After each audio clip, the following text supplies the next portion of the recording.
Hey guys, what is going on? It is RC Knockout and I am back with another video. Now, if you guys are new to the channel, my name is Nolan, and today's video I have got the 100mph Traxxas Slash Project out with me once again. Now, most recently I put out an update video on this machine because I had made a few changes since the last run where I got 80 miles per hour. So the main changes I made are, I swapped over to a different set of wheels and tires. So these right here, they're a knockoff brand, but they're actually foam tires. So I decided to ditch the Hoon tires and put on some foam ones, and I believe the brand is K-Force Racing. Like I said, there's some knockoff ones from China. They're actually slightly larger tire than the Hoon, so I'm hoping I don't have any issue with these tires touching. I don't think that foam tires are supposed to expand at all. I don't think they're supposed to balloon. So as long as they don't balloon, I think we'll be good clearance-wise. But that's going to be the main change because I've heard that foam tires actually have really good grip, I guess. Even though, despite it not having any tread, you'd think not having tread it wouldn't grip up, but I've been told I need to swap over to foam tires. That's going to be the biggest change. Other thing I did was I went ahead and I actually I had a little piece of Lexan that had like a bend in it.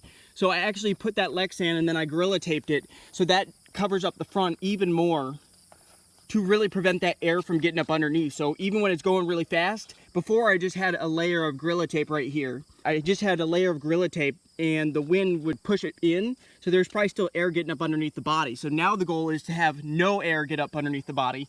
Because the other thing I did was, and let me grab the body off, the other thing I did was I covered up all of the holes. So more recently, I was trying to make the thing more aerodynamic by cutting out a bunch of the Lexan. So I had cut out the windows, I cut out the windshield, I cut out these little vents in the fenders, and I did all that stuff. And some people said that, you know what, that shouldn't be what I'm trying to do. What I should try to do is keep the air from getting into it altogether. So I went ahead and I taped it from the inside, Gorilla Taped the windows. I actually found the piece of Lexan that I had cut out for the windows. It's kind of janky, but I taped it back in. Taped over the inside of these vents and back here, so hopefully no air will get into this body now, guys. And the other thing I did to the body, I guess, or to the suspension, excuse me, is I tightened the collars down quite a bit, the ones in the front and the ones in the back, and also I gave it a little bit more of a rake. So I adjusted it so it has a little bit more of a downward rake to it now, because before it was sitting much more kind of even. It didn't have hardly any rake to it, so now I have much more of a rake from the rear to the front, and I've been told that helps with stability. I'm trying to think if there's anything else I've done. I haven't messed with the wing. I did have to replace the drive shaft because the last time I was out here for a speed run, I broke this drive shaft right here. So I ended up replacing it with another Traxxas upgrade one, which these ones aren't very good, but I just need it to hold up for this run. And the goal today, guys, is to get up to 100. So I brought this with me right here, guys. This is the GPS I'm using. This is a GNSS speed meter. And like I said, the last time I was here, I got 80 miles per hour recorded on this GPS. So the goal is 100 though. I hope we can get it. So I'm going to still be running the 6S pack that I have been running on basically all of these runs. So it's a 6,000 milliamp, 100C discharge rate, 6-cell pack. And it has got the EC5 connector. So what I'm going to do, guys, is I'm going to go ahead, get her hooked up, and we're going to jump right in this video.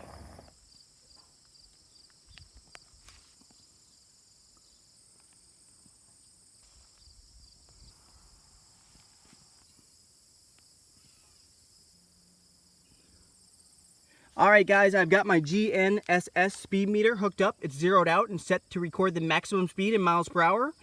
Also guys, for a little extra assurance, I'm going to hook up another GPS. Now this one's a bike GPS, so this cannot go over 100. It can't go in the triple digits, but theoretically if this one goes over 100, this one should go to 99.9, because this one should max out at 99.9. So this one's zeroed out, set to record the maximum speed. I'm going to put this one right here, right next to that one. Got my transmitter turned on, so let's go ahead and power up the ESC.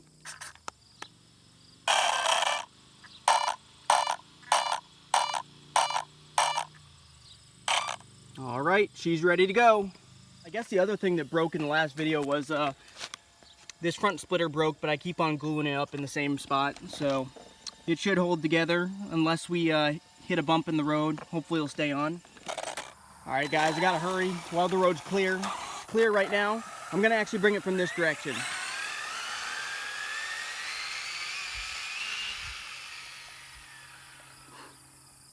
All right, spinning it around, and here we go for a pass, guys. Easing onto the throttle.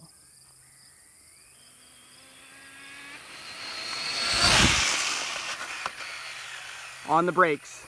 So while it's still clear, we're gonna make another pass from this direction.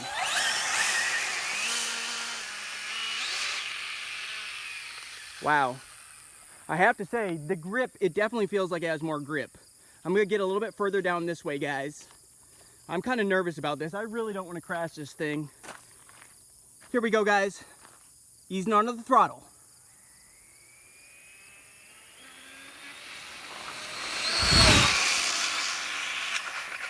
On the brakes. I guess let's bring it from that direction. Sorry if you guys can't see very well, but here we go. Ooh, it hit a rock. Okay, we're upright. It hit a rock or something in the road, I swear. Oh, did a drive shaft go? We blew out a tire? What happened? Oh, guys! These were pre-glued. The tire came right off the wheel.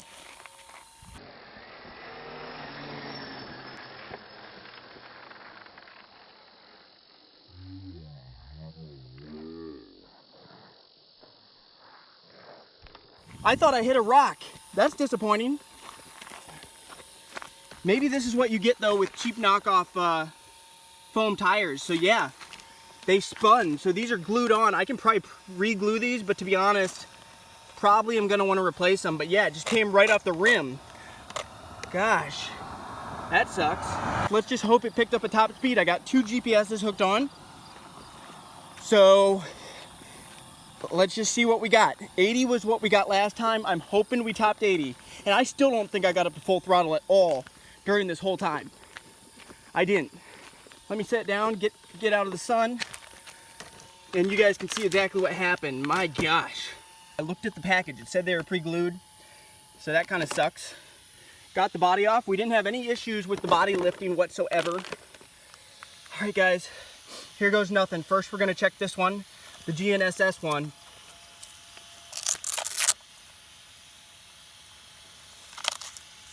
What? 75. All right, we'll check this one. 67. You gotta be joking with me, guys. Oh my gosh, it looked way faster than that, but now we're done. I can't do anything else. The rim came off, or the tire came off the rim.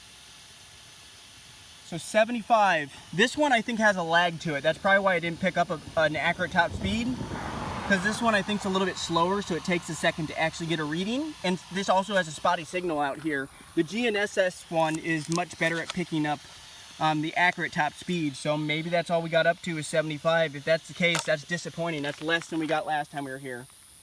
It looked fast. I mean, I guess the one plus is we didn't crash it, but also we didn't get anywhere close to the speeds I wanted. The only other thing I could possibly do real quick, guys, is I do have the D-boot hoons in the car. I've got the gold label ones. What I could do is I could swap those on here and go for another pass and see what happens. I might try that. Yeah, I think that's what I'm gonna do, guys. I think I'm gonna go get my gold label D-boot hoons, swap those back on. I'm just gonna cross my fingers that the other little adjustments I've made will help keep this thing on the ground and it won't spin out. Let me swap them over. I'll be right back with you guys. All right, guys, this was not part of the plan. I was not planning on bringing these hoons. I kind of brought them last second just in case something happened with those foam tires, which they did.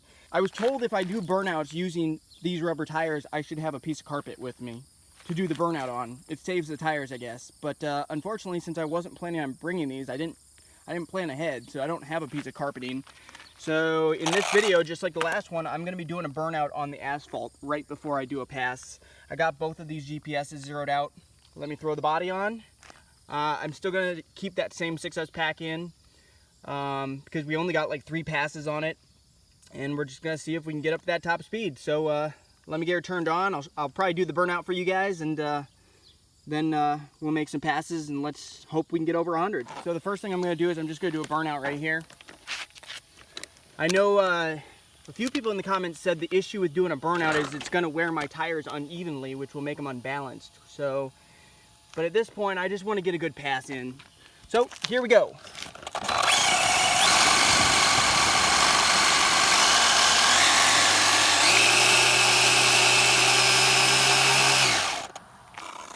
Left a little bit of black on the cement. They're definitely sticky right now. All right.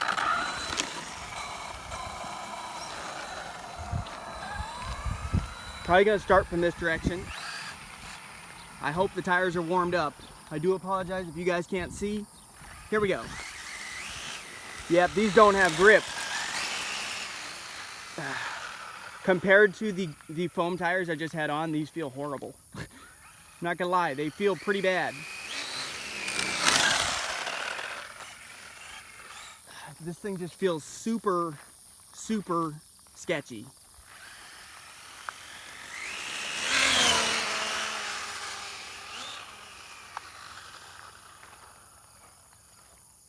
I'm kind of nervous, guys. I'm not gonna lie to you guys, I'm nervous. I'm more nervous now than with the foam tires because those ones felt like they gripped up. And here we go. Rolling on the throttle.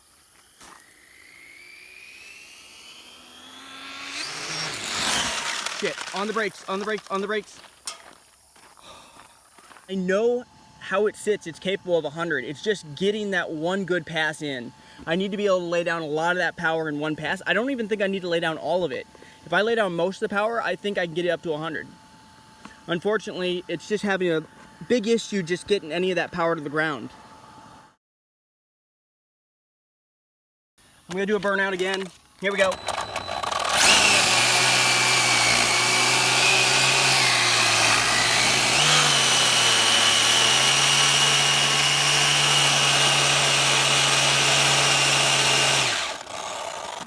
Here goes nothing, guys. We're going from that direction. At least you guys can see now. Here we go, guys. Easing onto the throttle. I'm just worried it's not gonna go straight. Like that.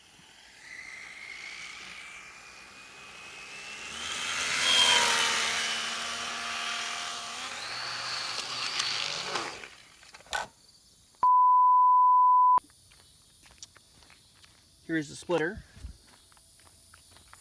I'm assuming the car went somewhere over here. Okay, I see it's over there. I hope the GPS stayed on because if that didn't, oh god, that's gonna be a pain to try to find that. The question is, when it flew, let's just get down to it and cross our fingers.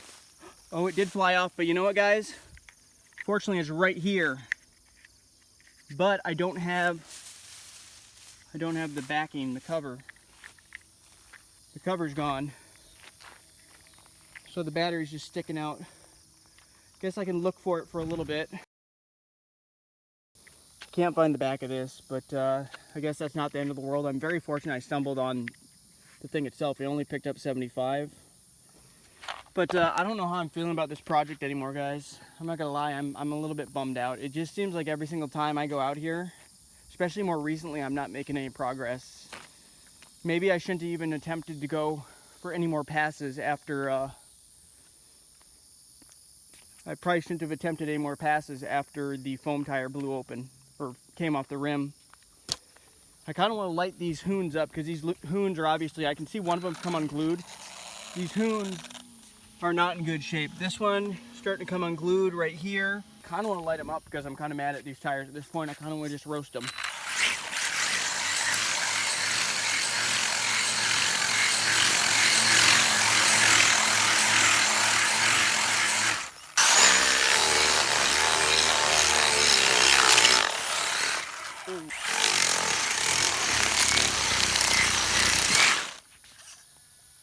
There went a chunk of the tire. See that, guys? Tire's gone. This one right here, completely gone. But I'm gonna get off the road at this point, guys. I'm not gonna bother looking for that because the chances I'm gonna stumble on that are very, very unlikely. It probably ended up underneath the grass somewhere, that backing. As long as I have the battery and I have the thing, I'll just tape over it every time I go to use it. I suppose in hindsight, I probably shouldn't have kept on running it. The thing I just noticed was this shock pedestal was off, and that one was too. So that might have been why it felt so sketchy there at the end, was because the shock pedestal moved. The shock wasn't being supported, the spring. And then this got bent pretty bad during the crash, this battery tray, which I think I can bend upward. Aside from that, actually, everything else is still on. It looks like even the bumper piece, I think, is still solidly on, so that's kind of surprising. So I think the only thing that actually broke was we ripped open the tire, and I'll have to glue this back on, or maybe just put a new one on at this point, of these front splitters. And of course, I lost the back of this, but that's not horrible for damage, really. Anyway, guys, I'm wrapping up this video. I'll see you guys in the next video. Go ahead, give me your feedback, and let me know what you guys think I should be doing for the next video. Take it easy, guys.